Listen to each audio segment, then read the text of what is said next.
त्यासाठी तुला सुद्धा तितक्याच परमप्रेमाने भक्तिभावाने या ठिकाणी सद्गुरूंची आराधना केली पाहिजे. पाऊस सर्वत्र सारखा पडतो, पण उथळ जागी पाणी साचत नाही, तर ते खोल जागी साचतं. त्यामुळे भगवंतांच्या गुरुकृपेचा जो प्रसाद आहे तो जास्त पात्र होतो. ज्या ठिकाणी भगवंतांची विशेष कृपा कुठे होते, जेव्हा गुरुला 2 हात जोडून मस्तक लावून नमस्कार करणं पुरेसं होतं. त्यासाठी विशेष काही सेवा करण्याची गरज लागत नाही. फक्त आणि फक्त लागते ती आपल्या हृदयामध्ये, आपल्या मनामध्ये या भगवंताबद्दल असणारी निस्सीम भक्ती, निस्सीम प्रेम. कल्पतरू कल्पने एवढंच देतो, पण गुरु कल्पनेच्या पलीकडचं आपल्याला देत असतो. पूर्ण निसंदेह होऊन गुरुचरणी मन स्थिर कर, दोन्ही हात जोडून भगवंतांचं ध्यान कर, म्हणजे तुझ्या सर्व इच्छा पूर्ण होतील. त्यावेळी हा नामधारक सिद्धांना या ठिकाणी या सद्गुरूंचं चरित्र आपण मला सांगावं अशी विनंती करतोय. सद्गुरूंचं चरित्र सांगताना अंबरीश राजाची कथा ते सांगतात. अंबरीश हा एक ब्राह्मण राजा होता. एकादशीचं व्रत करायचा. या व्रतामुळे विष्णूला अवतार घ्यायला कशा प्रकारे भाग पाडलं ती ही कथा.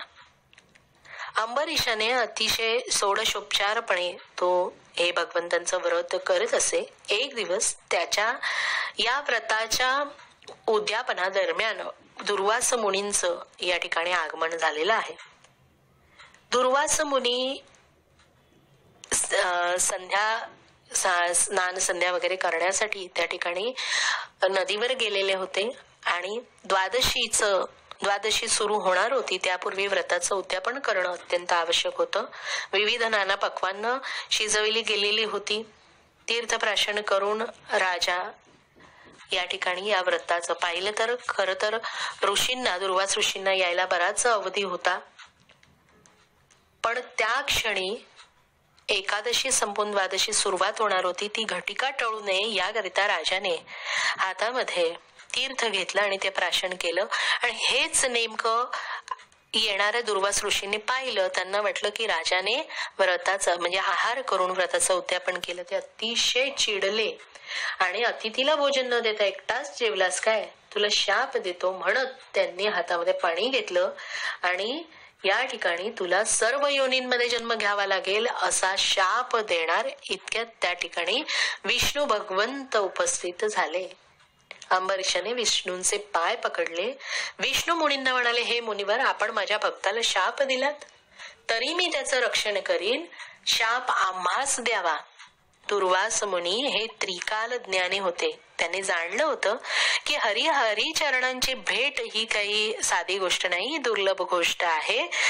याला शाप दिला तर अवतार घेऊन लक्ष्मी सहित या ठिकाणी समस्त भक्तजनांचा तारणहार बनून या ठिकाणी येतील असा विचार त्यांनी त्यावेळी मनात केला.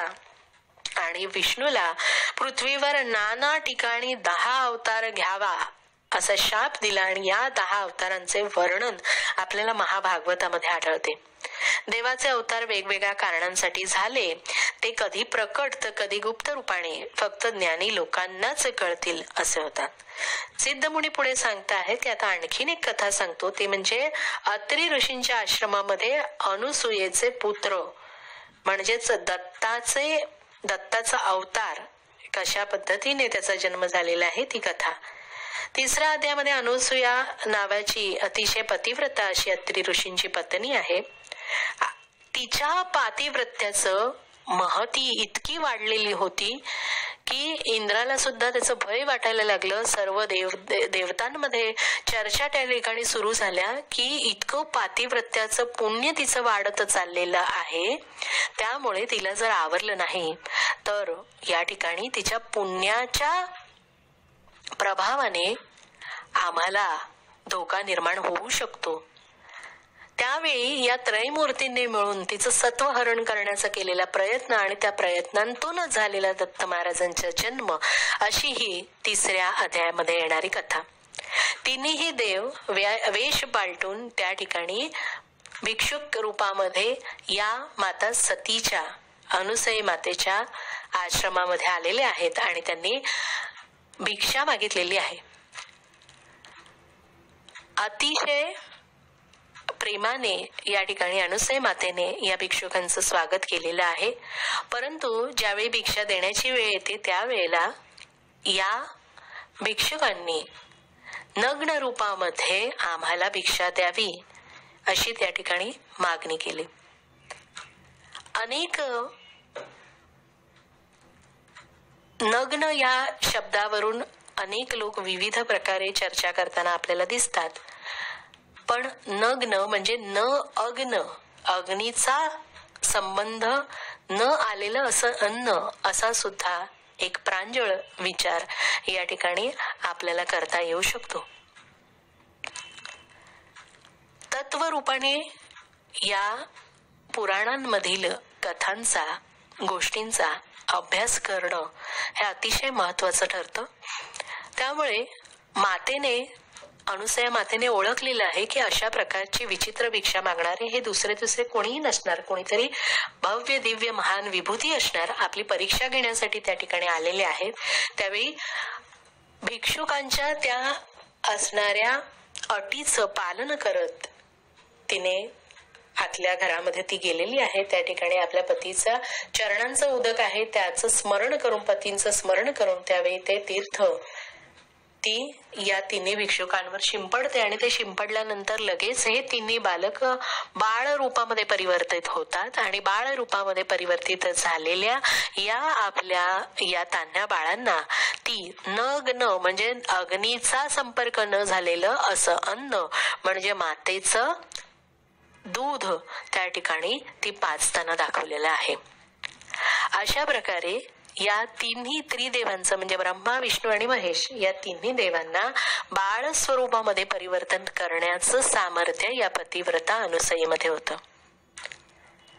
थोड्या वेळाने अत्री ऋषी घरी आले. झालेला संपूर्ण असं प्रकार त्यांना कळला, ते अंतर्ज्ञानी होते आणि त्यांच्या लक्षात आलं आणि त्यानंतर या तिन्ही बाळांमधून भगवंतांचं जे मूळ तत्व होतं ते बाहेर पडलं आणि ब्रह्मा, विष्णू आणि महेश या तिन्ही देवतांच्या स्वरूपामध्ये त्यांनी त्या ठिकाणी माता अनुसयेला आणि अत्री ऋषींना दर्शन दिलं आणि आपल्या प्रसन्न होऊन त्यांना वरदान मागावं अशी या ठिकाणी मागणी केली.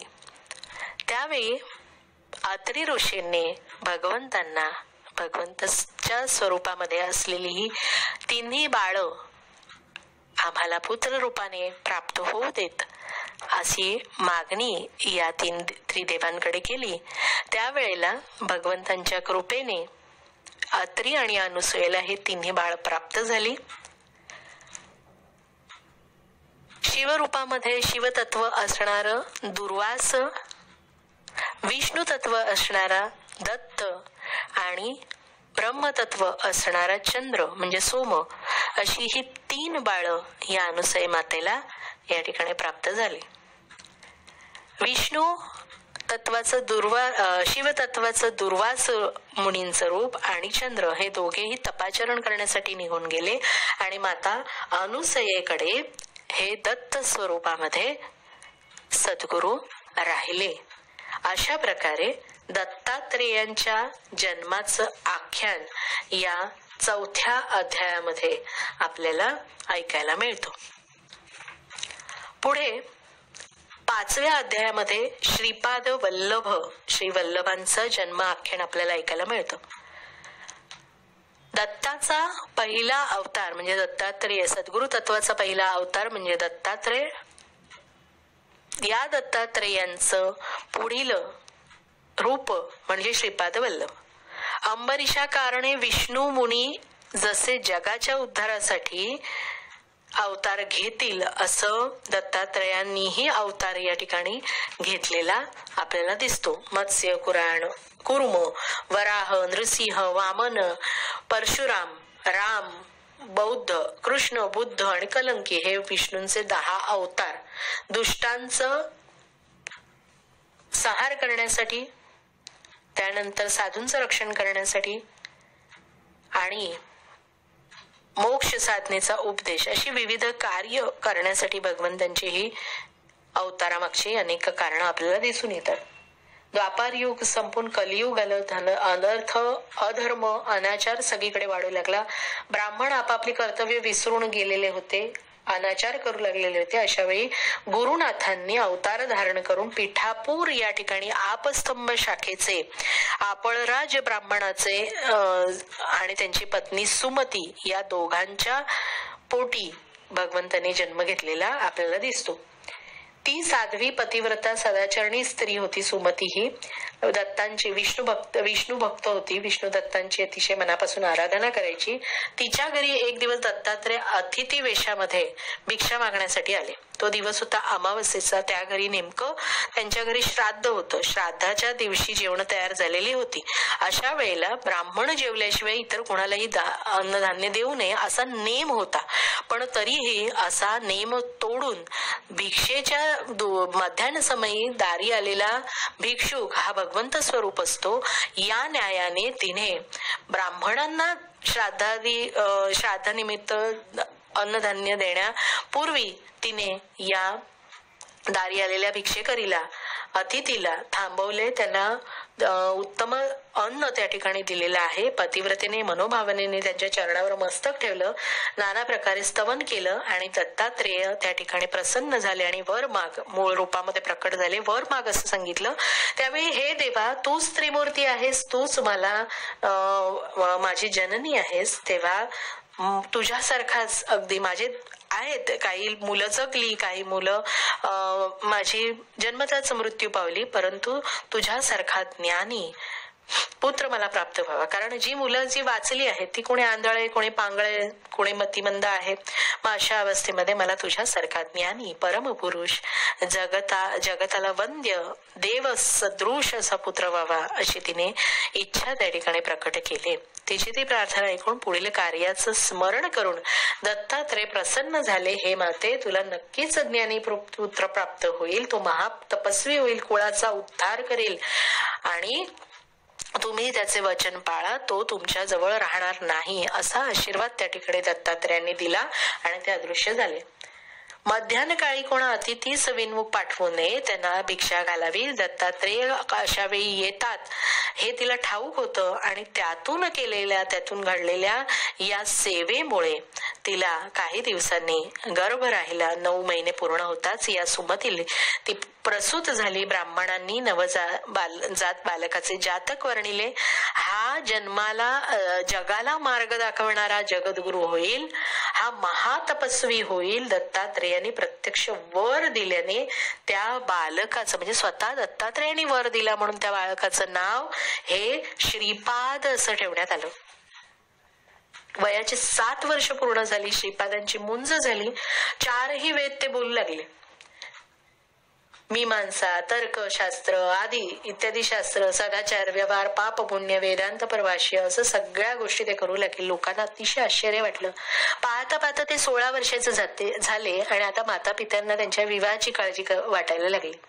त्यावेळी श्रीपादने सांगितलं आपल्या माता पित्यांना की हे माते, वैराग्य रूपी स्त्री बरोबर माझा विवाह करून द्यावा. तिच्या विना अन्य स्त्रिया ह्या सर्व माझ्यासाठी माते समान आहेत. मी तपस्वी आणि ब्रह्मचारी आहे. माझं नाव श्री वल्लभ आहे, त्यामुळे माझे नाव श्रीपाद श्री वल्लभ असे झाले.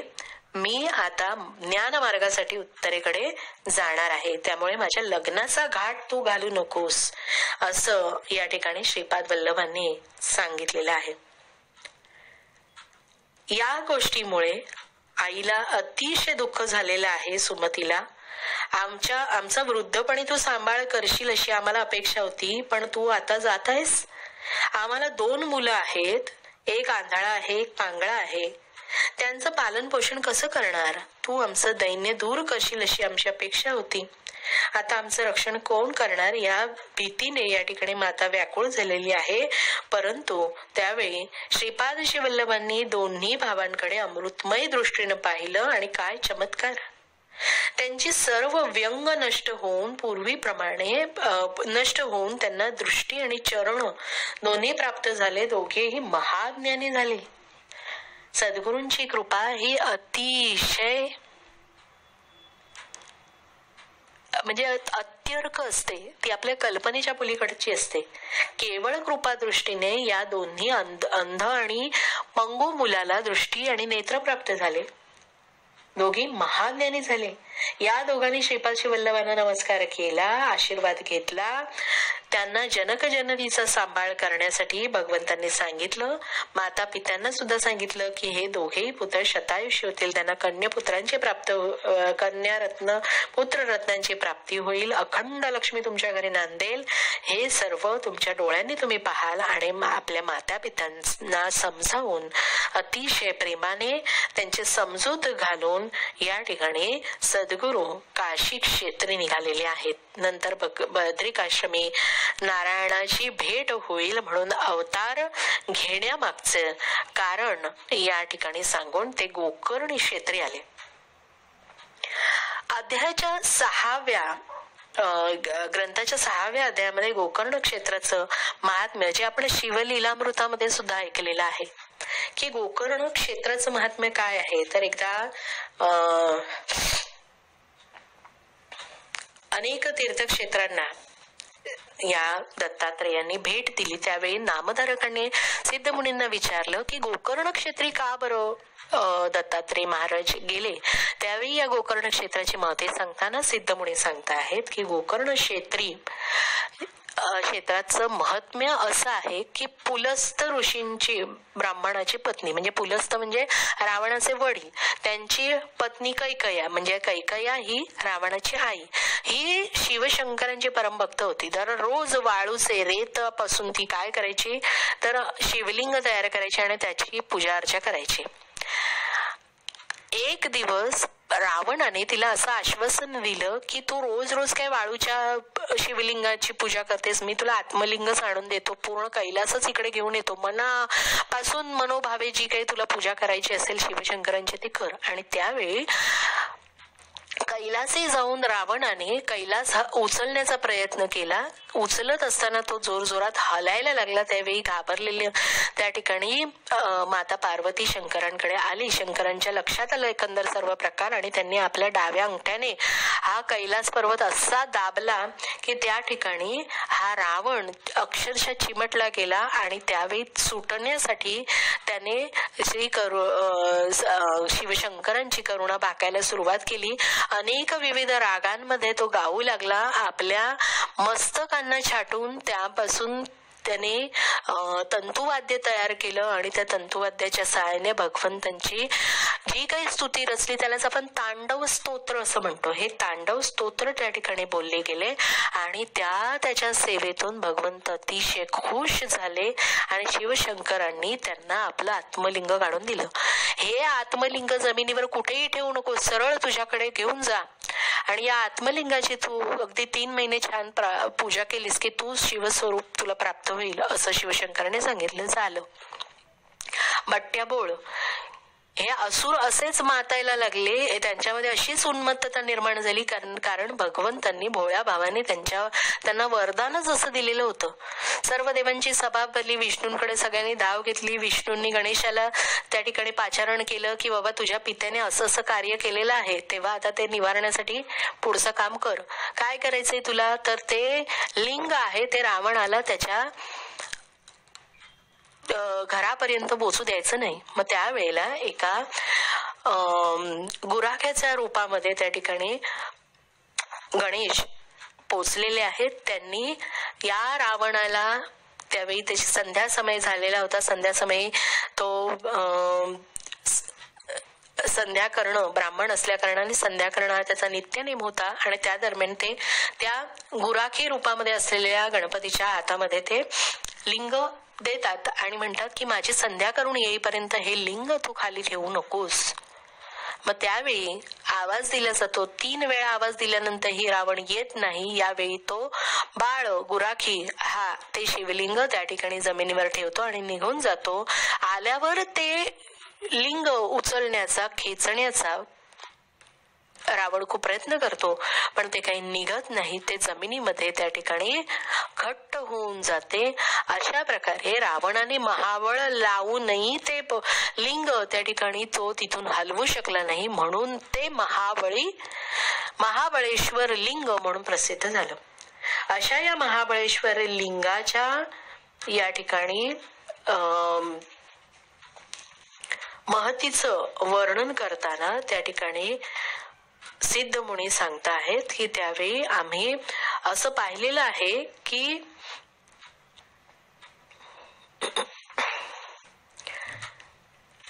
एक चांडाळीन सुद्धा या लिंगाच्या दर्शनाने नकळतपणे तिच्याकडनं, म्हणजे शिवपुराणातली ही कथा आहे, नकळत तिच्याकडनं ती पूजा घडली आणि त्यावेळी त्या ब्राह्मण कुळामध्ये जन्माला येऊनही ती अधर्माने वागली आणि त्याचा परिणाम असा झाला की तिच्या पुढचा तिला जो जन्म मिळाला तो चांडाळ योनीमध्ये मिळाला आणि त्यामुळे अतिशय दुर्गंधी युक्त असं जीवन ती जगलेली होती. अनेक त्रास, शारीरिक व्याधी तिला झालेल्या होत्या. या व्याधींमुळे संपूर्ण शरीरातून रक्त, मांस सगळं काही वाहत होतं. अशा परिस्थितीमध्ये अन्नधान्य पुरेसं पोटाला अन्नधान्य मिळत नव्हतं. भीक मागत मागत ती या गोकर्ण क्षेत्री आली. गोकर्ण क्षेत्री त्यावेळेला नेमकी महाशिवरात्री होती. अनेक लोक दर्शनासाठी आलेले होते. कोणीतरी तिच्या हातावर तिने ज्यावेळेस भीक मागायला सुरुवात केली त्यावेळी तिच्या हातावर काय ठेवलं? बिल्वपत्र ठेवलं. रागाने त्याचा वास घेऊन ही काही खायची पदार्थ नाही म्हणून तिने ते उडवून लावलं आणि फेकून दिलं. ते जाऊन पडलं त्या शिवलिंगावर आणि अशा प्रकारे नकळत तिच्याकडनं पूजा घडली. म्हणून या पूजेचं पुण्य असं की भगवंताचे पार्षद शिवगण त्या ठिकाणी दिव्य विमान घेऊन त्या ठिकाणी तिला नेण्यासाठी आले. अशा प्रकारची ही कथा. म्हणजे अपिचेसु दुराचारो भजता मा मनन्य भाग. कितीही दुराचारी साधू रेवस मंतव्य, जे किती दुराचारी असले तरी सुद्धा अशा दुराचारी लोकांना साधू रेवस मंतव्य सम्यक व्यवसितोसी ही सह, की ते त्यांना मी साधूच मानतो. जर ते अनन्य भावाने माझी भक्ती करत असतील तर त्यांना त्यांच्या संपूर्ण उद्धाराची जबाबदारी मी घेतो असे भगवंत भगवद्गीतेमध्ये म्हणतात. त्याप्रमाणे या लिंगाचा महिमा सांगणारी या ठिकाणी सिद्धमुनी नामधारकाला कथा सांगता आहेत. ती एका राक्षसाची आहे. ही कथा गोकर्ण क्षेत्राचं महात्म्य म्हणून 7व्या अध्यायामध्ये येते. या 7व्या अध्यायामध्ये सिद्धमुनी नामधारकाला सांगतायत की इक्ष्वाकु कुळामध्ये मित्रसह नावाचा एक राजा होता. अतिशय ज्ञानी होता, धर्मज्ञ होता, सर्व शास्त्रांचा जाणकार होता, शूर होता, वीर होता, न्यायी होता. एकदा जंगलामध्ये तो मृगयेसाठी गेला. त्यावेळी मृगया दरम्यान एका भयानक दैत्याचा त्याच्याकडनं वध केला गेला आणि हा दैत्याचा जो एक भाऊ होता तो हे सगळं पाहत होता. राजा तिथून निघून गेल्यावर बंधूचा शोक त्याला आवरेना आणि प्राण सोडते समय त्या दैत्याने भावाला सूड घेण्याचं वचन दे असं सांगितलं. त्यानुसार हा जो या दैत्याचा बंधू होता हा वेश पालटून पाक सिद्ध करणारा आचारी म्हणून या राजाच्या पाकशाळेमध्ये आला. त्या ठिकाणी राजाने त्याला नियुक्त केलं. एक दिवस पितृश्राद्धाच्या दिवशी या राक्षसाने म्हणजे पाकशास्त्राने वसिष्ठ ऋषींना त्या ठिकाणी नरमास शिजवून त्या ठिकाणी वाढण्यात आलं आणि त्यावेळी वसिष्ठ ऋषींना अतिशय राग आला की नरमास श्राद्धादी कर्माच्या दरम्यान तू मला वाढत आहेस. त्यामुळे ते त्या ठिकाणी राजाला शाप देतात आणि आपली यामध्ये काही चूक नाही हे म्हणून राजा पुन्हा त्यांना शाप देण्यासाठी हाती उदक घेतो. परंतु त्यांची पत्नी मदयंती आहे, ती गुरुला शाप देण्याचं महाघोर पाप आपण करू नये. त्यावेळी हाती घेतलेलं उदक राजा आपल्या पायावर सोडतो आणि राजाचा पाय पूर्ण काळा पडतो म्हणून त्याला कल्माशपात राजा असंही नाव पडलं. नंतर या राजाच्या लक्षात येतं की आपली वशिष्ठ ऋषींना सुद्धा राजाची काही चूक नाही ही गोष्ट लक्षात येते. त्यावेळी ते त्याला उशाप देतात की राजा, तू 12 वर्ष ब्रह्मराक्षस जरी झालास तरी त्यानंतर तू पुन्हा उशाप देऊन वशिष्ठ स्वस्थानी गेले आणि पुन्हा तू व्यवस्थित घरी येशील. 12 वर्ष तुला हे राक्षस रूप धारण करावे लागेल. त्यानंतर राजा ब्रह्मराक्षस होतो, अरण्यामध्ये निघून जातो. आणि त्यावेळी एक ब्राह्मण पती पत्नी त्यावेळी त्या अरण्यातून प्रवास करत असतात. राजा अतिशय भुकेने त्रासलेला असतो आणि अशा वेळी ते ब्राह्मण पती पत्नी दोघांना पाहून तो लगेच त्या तरुण ब्राह्मणाला मारून त्याचं मांस भक्षण करतो. हे सर्व त्याची स्त्री ही पाहत असते. ती अतिशय व्याकुळ होते, चिडते आणि चिडल्यानंतर त्या ब्रह्मराक्षसाला म्हणजेच राजाला, मित्रासह राजाला शाप देते की ज्यावेळी तू पत्नीशी 12 वर्षानंतर पूर्वरूपामध्ये येऊन आपल्या पत्नीशी समागम करशील त्यावेळी तुला मरण प्राप्त होईल. हा शाप दिल्यानंतर तिने स्वतःच्या पतीच्या अस्थींसह त्या ठिकाणी स्वतः ती सती गेलेली आहे. 12 वर्षांचा काळ लोटतो. राजा पुन्हा आपल्या वाड्यामध्ये येतो, राणीची भेट घेतो आणि संपूर्ण शापवाणी पुन्हा सांगतो. ते ऐकून स्त्रियांना सुद्धा अतिशय दुःख होतं आणि त्यानंतर अनेक शास्त्री विद्वान पंडित यांच्याशी सल्लामसलत केल्यानंतर तीर्थयात्रा करण्यासाठी राजा निघालेला आहे.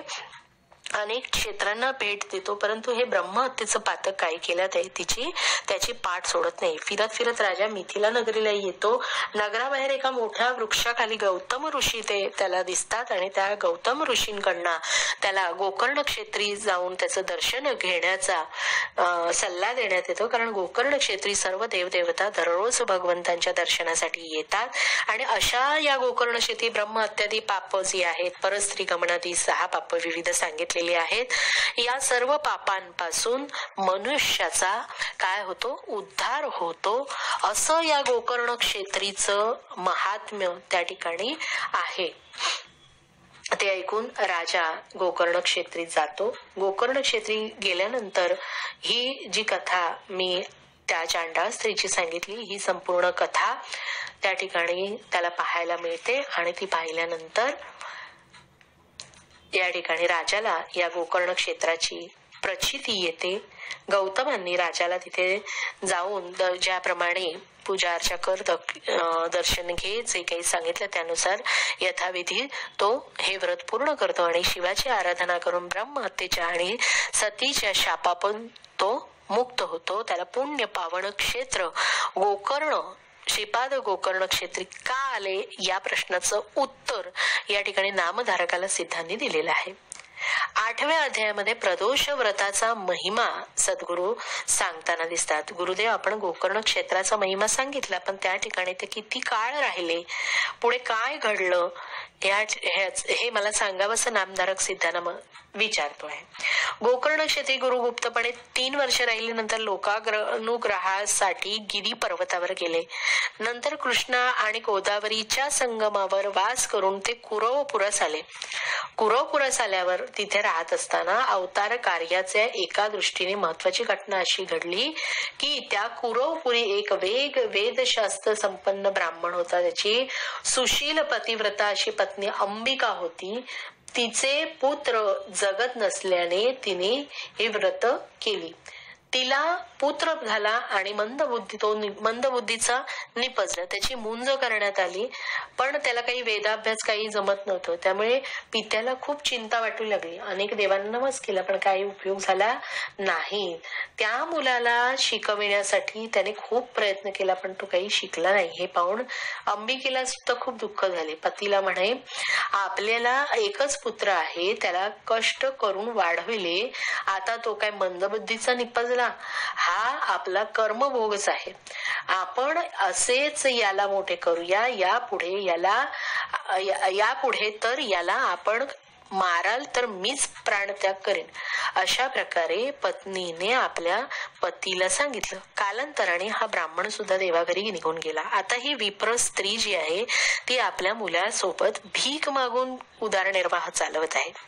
पुत्र विवाह योग्य झालेला आहे, कोणी मुलगी देईल का, तर तीही बोंबच होती की हा दगड आहे, हा ठोंब्या आहे, म्हणून सगळे लोक त्याची निंदा करायचे की कुळाचं नाव बुडवलं, बापाला लांछन लावून विद्वान बाप लांछन लावून निघून गेला, अशा विविध अशी दूषण हे लोक या मुलाला देत होते.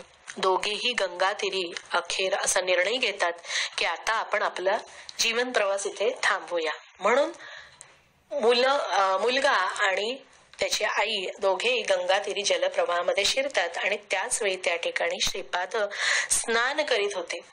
भगवंतांनी त्या दोघांनाही बोलवून त्यांच्या दुःखाचं कारण विचारलं आणि त्यावेळी त्यांनी निदान पुढील जन्मी तरी मला ज्ञानीपुत्र होऊ दे अशी तिने मागणी केली. त्यावेळी भगवंत म्हणाले की पुढील जन्मीच का, याच जन्मी तुला मी बुद्धिमान, तुझ्या पुत्राला बुद्धिमान करतो. त्यावेळी शिवाचं आराधना करण्याचं सद्गुरूंनी त्या ठिकाणी या विधवा स्त्रीला आणि तिच्या मुलाला मार्ग दिलेला आहे. मग या व्रताचं महात्म्य सांगताना सद्गुरू या ठिकाणी स्कंद पुराणातील गवळणीची कथा सांगतात. ही सुद्धा कथा आपण शिवपुराणामध्ये ऐकलेली आहे. ती म्हणजे उज्जैनच्या चंद्रसेन राजाची.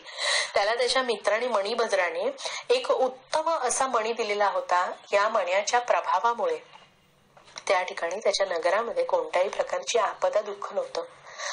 ही गोष्ट अनेक इतर राजांना कळली. त्यावेळी सर्व राजांनी एकत्रितरित्या येऊन राजावर त्या ठिकाणी आक्रमण केलेलं आहे आणि त्यावेळी शिवाची, काशी विश्वेश्वराची अतिशय मनापासून महाकाल, उज्जैनच्या महाकाळाची अतिशय मनापासून पूजा करणारा असा हा राजा त्या ठिकाणी भगवंताचं अनुष्ठान करण्यास बसतो. प्रदोष काळी त्या ठिकाणी भगवंताची पूजा करण्यास बसतो. प्रधानाने हा संपूर्ण जो काही शत्रूंचा आक्रमण आहे त्या आक्रमणाला लढा देण्याचं काम अहोरात्र चालू ठेवलेलं आहे.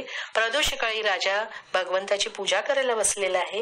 ही पूजा त्या ठिकाणी मंदिरामध्ये येणाऱ्या एका गवळणीचा पुत्र, लहान बाळ ते बघतो आणि ती बघितल्यानंतर घरी येऊन आपल्या अंगणातील काही दगड धोंडे एकत्र करतो आणि त्याच्यापासून छोटस शिव मंदिर स्थापन करतो. त्यामध्ये शिवलिंग स्थापन करतो आणि त्याची मनोभावे पूजा करत असतो. गवळण आपल्या बाळाला त्या ठिकाणी जेवणासाठी हाक मारते, परंतु किती वेळ हाका मारूनही बाळ येत नाही. यामुळे क्रोधायमान झालेली आई ही गवळण बाहेर येऊन मुलाने निर्माण केलेलं ते दगडाचं मंदिर त्या ठिकाणी त्याचा तो दगडी खेळ उधळून टाकते आणि जाऊन मुकाट्याने जेवून घे असं सांगून ती निघून जाते.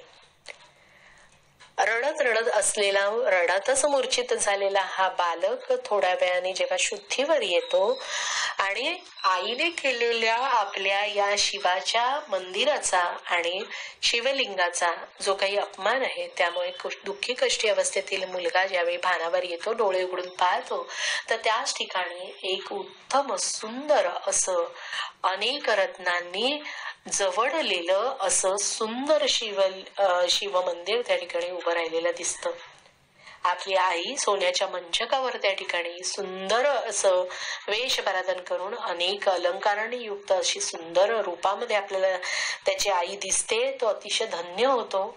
जागा झाल्यानंतर तो त्या ठिकाणी आपल्या मातेला जाग करतो. झालेली आपली चूक तिच्या लक्षात येते. ती क्षमा याचना करते. भगवंतांच्या कृपेने तिलाच त्या ठिकाणी क्षमा करण्यात येतं आणि या तयार झालेल्या दिव्य अशा मंदिराच्या शलाका संपूर्ण नगरीमध्ये पसरतात आणि त्या ठिकाणी शत्रू जे आक्रमण करून युद्धामध्ये त्या ठिकाणी आलेले आहेत त्यांच्या कानापर्यंत ही गोष्ट जाते.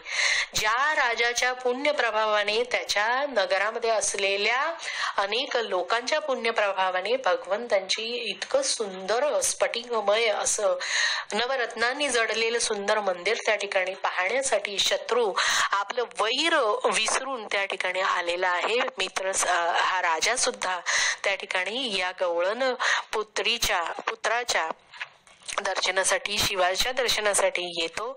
अशी एकंदर ही प्रदोष व्रत काळी राजाने जी पूजा केलेली आहे त्या पूजेने काय झालेलं आहे तर शत्रू सुद्धा मित्र स्वरूपामध्ये परिवर्तित झालेला आहे.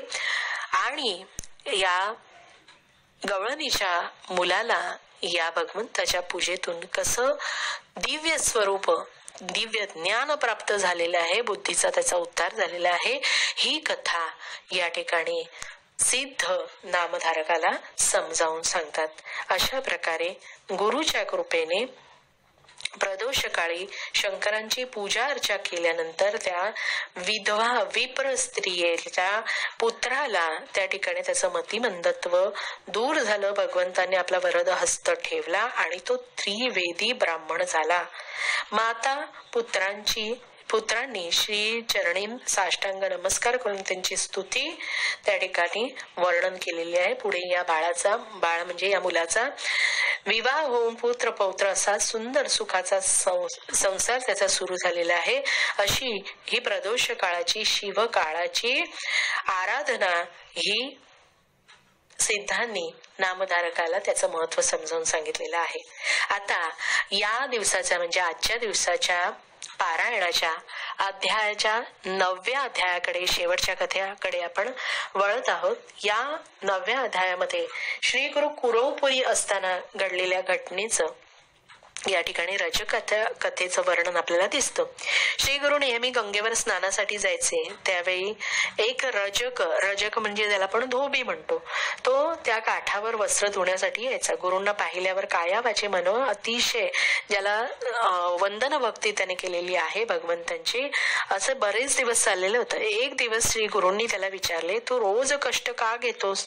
मी तुझ्यावर खूप प्रसन्न आहे, आता जा सुखाने राज्य कर. हे गुरूंचे शब्द त्याने शुभ शकून म्हणून आपल्या पदरी बांधून घेतले आणि नंतर तो त्यांना दुरून नमस्कार जो करायचा त्यावेळी तो भगवंतांच्या मठामध्ये जाऊन त्या ठिकाणी त्यांचं अंगण झाडू लागला आणि सडा घालत असे. छानपैकी सद्गुरूंची सेवा करायला लागला. एक दिवस वैशाख महिना होता, वसंत ऋतू होता आणि त्यावेळी त्या ठिकाणी गंगेच्या किनारी एक यवन राजा आपल्या सालंकृत अशा सुंदर स्त्रियांबरोबर त्या ठिकाणी नौका विहारासाठी आला. रजक त्यावेळी तिकडे कपडे धुत होता. त्यावेळी राजासोबत त्याचा पूर्ण लवाजमा होता आणि ते संपूर्ण वैभवशाली असं आनंद स्वरूप असं असणारं ते संपूर्ण दृश्य त्यांच्या मनावर अतिशय त्याच्या मनामध्ये अशा इच्छा निर्माण करून गेलं की काय या राजाचं नशीब आहे, नाहीतर आपलं जीनस हे जणू काही एखाद्या पशुप्रमाणे. या राजाला कोणत्या देवाची कृपा झाली, कोणता गुरु भेटला काय माहिती एवढं वैभव प्राप्त झालं, असे विचार त्याच्या मनामध्ये निर्माण होत असताना त्याने श्री गुरूंना दंडवत घातला. श्री गुरूंनी त्याच्या वासना मनातल्या जाणला आणि त्याला तू कसला विचार करतोयस म्हणून विचारलं. रजकाने उत्तर दिलं, गुरुराया, राजाचे वैभव पाहून मला खूप आनंद झाला. पूर्वजन्मीचं फळ ह्या जन्मी मिळाले असा विचार करीत होतो. मी अशा वैभवाचा अनुभव घेतलेला नाही, पण मला मात्र तुमचीच सेवा बरी वाटते असं तो श्री गुरूंना म्हणाला. रजका, जन्माला आल्यापासून कष्टच भोगतोयस, तुला राज्यभोग हवा आहे का? अरे तुझ्या ज्या काही मनामध्ये इच्छा असतील त्या सांग, नाही तर मोक्षाच्या वेळी त्या आडव्या यायला नको. म्हणजे बघा, सद्गुरू भक्ताचं प्रारब्ध कशा प्रकारे परावर्तित करतात याचं हे उत्तम उदाहरण आहे. स्वये भक्त प्रारब्ध बदले ही माय, हे आपण स्वामींच्या तारक मंत्रामध्ये हे वाक्य ऐकत असतो.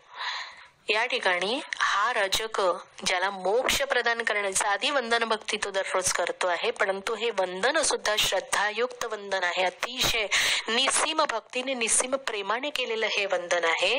हे वंदनाचं त्याचं ही जी सेवा आहे ती भगवंतांनी त्या ठिकाणी मान्य केलेली आहे आणि या रजकाच्या उद्धारासाठी त्याला मोक्षापर्यंत पोहोचविण्यासाठी आड येणारी ही भौतिक ऐहिक गोष्टींची लालसा पूर्ण करण्यासाठी भगवंत त्याला त्याच ठिकाणी नवीन जन्म देता आहे, तो म्हणजे यवन कुळामध्ये राजाचा. आणि भगवंतांच्या कृपेने त्या क्षणी रजकाचा मृत्यू होतो आणि मृत्यू झाल्यानंतर त्याला पुढे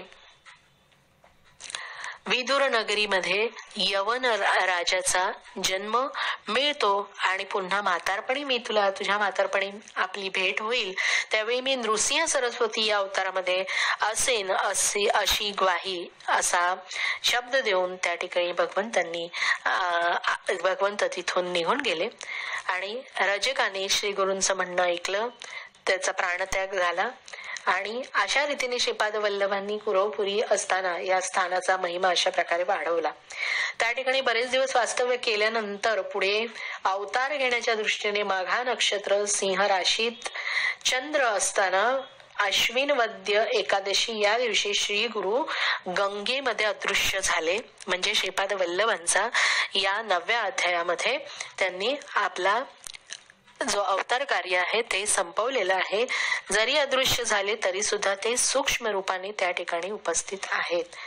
जे निर्मळ मनाचे भक्त आहेत त्यांना सद्गुरूंची त्या ठिकाणी प्रचिती येते. तर अशा प्रकारे 9व्या अध्यायापर्यंत आपण शिव आराधना, गोकर्ण क्षेत्र महिमा, शिवाच्या प्रदोषकाळी करण्याचं व्रत जे स्वतः सद्गुरूंच्या मुखातून आपण ऐकलेलं आहे, श्रीपाद वल्लभांचा जन्म, त्यांचं बालपण आणि त्यांच्या लीला, अशा प्रकारे एकंदर 9 अध्यायांचं पारायण आपण आजच्या पहिल्या दिवशी करत आहोत.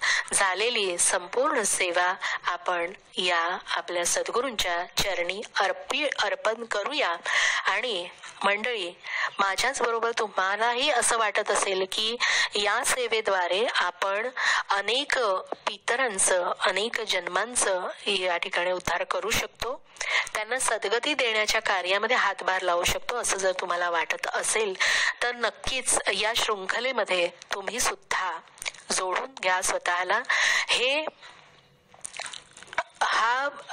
माझ्या या चॅनलला तुम्ही सबस्क्राईब करा, त्याला अभिप्राय द्या तुमचे, जास्तीत जास्त लोकांपर्यंत ते शेअर करा, ते पाठवा, जेणेकरून ही भक्तीची शृंखला अशाच प्रकारे सर्वांना एकमेकांच्या हातामध्ये हात जोडत अखंड पुढे वाढत जाऊ देत. चला तर मग सद्गुरूंना नमस्कार करून उद्या पुन्हा भेटूया. ओम दत्तात्रेयाय नमः. पण त्यासाठी तुला सुद्धा तितक्याच परमप्रेमाने, भक्तिभावाने या ठिकाणी सद्गुरूंची आराधना केली पाहिजे.